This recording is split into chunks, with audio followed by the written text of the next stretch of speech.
ٹخنے کھلے رکھنا صرف نماز میں یا ہر وقت؟ ارسلان صاحب کراچی سے پوچھتے ہیں پینٹ کو نماز میں اوپر رکھنے کا جو حکم ہے کیا یہ ہر وقت کے لیے ہے یا صرف نماز کے لیے؟ نیز کیا نماز میں پینٹ کو فولڈ کرنے سے نماز ہو جاتی ہے یا نہیں؟ یہ بھی اس زمانے میں ایک نیا شوشہ لوگوں نے چھوڑا ہے کہ نماز میں پینٹ فولڈ نہیں کرنی چاہیے.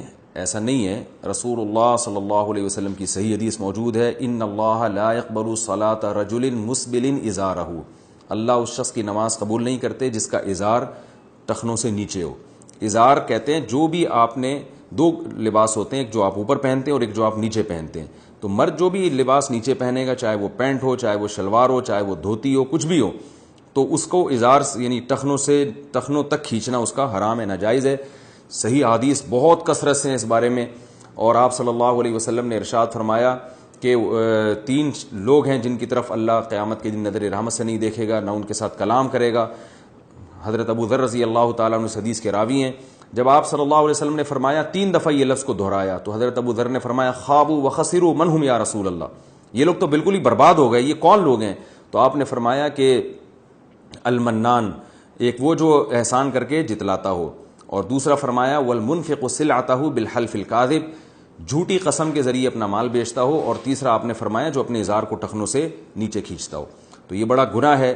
بعض لوگ یہ کہتے ہیں کہ تکبر اگر ہوگا تو اس کو نیچے لٹکانا گناہ ہے، تکبر نہیں ہے تو گناہ نہیں ہے. اور دلیل میں حضرت ابو بکر رضی اللہ تعالیٰ عنہ کی حدیث پیش کی جاتی ہے کہ حضرت ابو بکر رضی اللہ تعالیٰ عنہ نے یہ حدیث سن کے فرمایا رسول اللہ صلی اللہ علیہ وسلم سے کہ میرا ازار تو نیچے چلا جاتا ہے. تو آپ نے فرمایا انک لست ممن جرہ خیلا، تم ان لوگوں میں سے نہیں ہو جو تکبر کی وجہ سے لٹکاتے ہیں. تو بعض حضرات کہتے ہیں دیکھو اگر تکبر کی وجہ سے لٹکایا جائے تو حرام ہے، بغیر تکبر کے حرام نہیں ہے. تو حالانکہ یہی حدیث بتا رہی ہے کہ تکبر کے بغیر لٹکانا بھی حرام ہے، اس لیے کہ حضرت ابو بکر نے یہ نہیں کہا تھا میں جان کر ازار نیچے کرتا ہوں، بلکہ غفلت میں بعض دفعہ میرا ازار نیچے چلا جاتا ہے ٹخنوں سے. تو آپ نے فرمایا کہ تم تکبر کی وجہ سے ایسا نہیں کرتے. کیا مطلب کہ تم سے جو یہ ہو رہا ہے واقعی غفلت میں ہو رہا ہے، جان کر تم تکبر کی وجہ سے ایسا نہیں کر رہے. اس کی سب سے بڑی دلیل یہ ہے کہ اس حدیث کے بعد بھی حضرت ابو بکر کا ازار ہمیشہ ٹخنوں سے اوپر ہی رہا ہے. تو صاف پتہ چلتا ہے کہ حضرت ابو بکر کو نبی نے اجازت نہیں دی ہے، بلکہ ان کو ان کے لیے ایک نرم گوشہ اختیار کیا ہے کہ اتنی بات تو طے شدہ ہے کہ تم یہ کبر کی وجہ سے نہیں کر رہے تو اتنا زیادہ پریشان ہونے کی ضرورت نہیں ہے. باقی حکم یہی ہے جو دوسرے صحابہ کا حکم ہے کہ آپ بھی اوپر رکھیں جیسے میں اوپر رکھتا ہوں، کیونکہ سب سے زیادہ تواضع تو ہمارے نبی میں تھی. اور صحیح حدیث سے پتہ چلتا ہے کہ نبی صلی اللہ علیہ وسلم کا ازار کبھی بھی ٹخنوں سے نیچے نہیں ہوا. بعض لوگ کہتے ہیں کہ یہ اس زمانے کا کلچر تھا، ہمارے زمانے میں کلچر اس کو قبول نہیں کرتا. یہ بھی غلط ہے. حضرت عثمان رضی اللہ تعالیٰ عنہ کو جب رسول اللہ صلی اللہ علیہ وسلم نے صلح حدیبیہ کے موقع پر مکہ بھیجا اور مذاکرات کے لیے، تو حضرت عثمان کا جو ازار تھا وہ آدھی پنڈلی تک تھا. تو مشرکین مکہ مذاق اڑانے لگے کہ یہ کیسا تم نے ازار رکھا ہوا ہے. تو حضرت عثمان نے فرمایا کہ میں اپنی نبی کی سنت کو تم احمقوں کی وجہ سے، یا کچھ اس سے ملتے جلتے الفاظ تھے، میں تم لوگوں کی وجہ سے چھوڑ نہیں سکتا. تو اس سے پتہ چلتا ہے کہ عرب لوگ اس کو پسند نہیں کرتے تھے کہ ازار ٹخنوں سے اوپر ہو. اس کے باوجود نبی صلی اللہ علیہ وسلم نے ازار کو ٹخنوں سے اوپر رکھنے کا حکم دیا ہے. آج تک صدیوں جتنے علماء صلح آئے سب اسی کی پابندی کرتے رہے ہیں. تو اس لیے مسلمان مرد کے لیے بہرحال یہ لازم ہے کہ وہ پینٹ ہو یا شلوار ہو یا کوئی بھی ایسا ازار ہو اس کو ٹخنوں سے اوپر رکھے. اور نماز تو بہرحال نہیں ہوگی، یعنی واجب الاعادہ ہوگی، کیونکہ نماز کے بارے میں تو اور زیادہ تاکید ہے.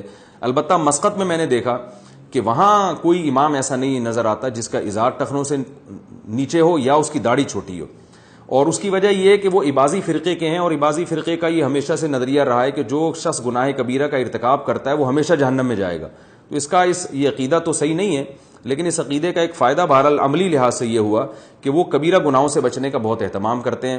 تو اس لیے وہاں نہ کوئی امام داڑھی کاٹتا ہے اور نہ کسی کا ازار مجھے اس کا جبہ یا ازار ٹخنوں سے نیچے نظر آیا. تو بہرحال یہ دونوں کبیرہ گناہ ہیں. اس کا جو ہے نا نبی صلی اللہ علیہ وسلم کے حکم پر عمل کرنا چاہیے اور اس میں شرم و حیا نہیں کرنی چاہیے. مشہور صحابی جب فارس کے دربار میں گئے، وہاں ان کے ہاتھ سے نوالا گر گیا کھانا کھاتے ہوئے، تو وہ نوالا اٹھا کے صاف کر کے کھانے لگے. تو کسی نے کہا یہ بادشاہ ہے، بڑا آدمی ہے اور بڑے لوگ ہیں، یہ ان کے ہاں یہ حرکت جو ہے یہ اچھی نہیں سمجھی جاتی. تو ان صحابی نے فرمایا کہ ان احمقوں اور بے وقوفوں کی وجہ سے ہم اپنے نبی کی سنت نہیں چھوڑ سکتے، تو یعنی ہمیں کلچر سکھائیں گے. تو آپ کے پاس رسول اللہ صلی اللہ علیہ وسلم کی سیرت ہے، نبی صلی اللہ علیہ وسلم کی سنت ہے، سید الانبیاء کی، اور ایک پورا نظام آپ صلی اللہ علیہ وسلم نے پیش کیا, تو ہم نبی کے ہوتے ہوئے ہم کیوں بے وقوف لوگوں سے متاثر ہوں جو ہمارا مذاق اڑائیں. مجھے یاد ہے ایک دفعہ میں ٹرین میں جا رہا تھا, تو فجر کا وقت تھا, تو علماء سے ہم نے یہی سنا ہے کہ اگر ٹرین کہیں جنگل میں ہو اور کہیں دور سے اذان کی آواز بھی نہ آ رہی ہو تو پھر چاہے اکیلے بھی نماز پڑھنی ہو تو اذان کہہ کے نماز پڑھیں. تو کافی پرانا واقعہ, مجھے بڑی شرم آ رہی تھی اذان دیتے ہوئے, جیسے کہ آتی ہے لوگوں کو, لوگ بولیں گے تو بالکل ہی پروفیشنل ملا نہیں لگ رہا ہے یہ تو.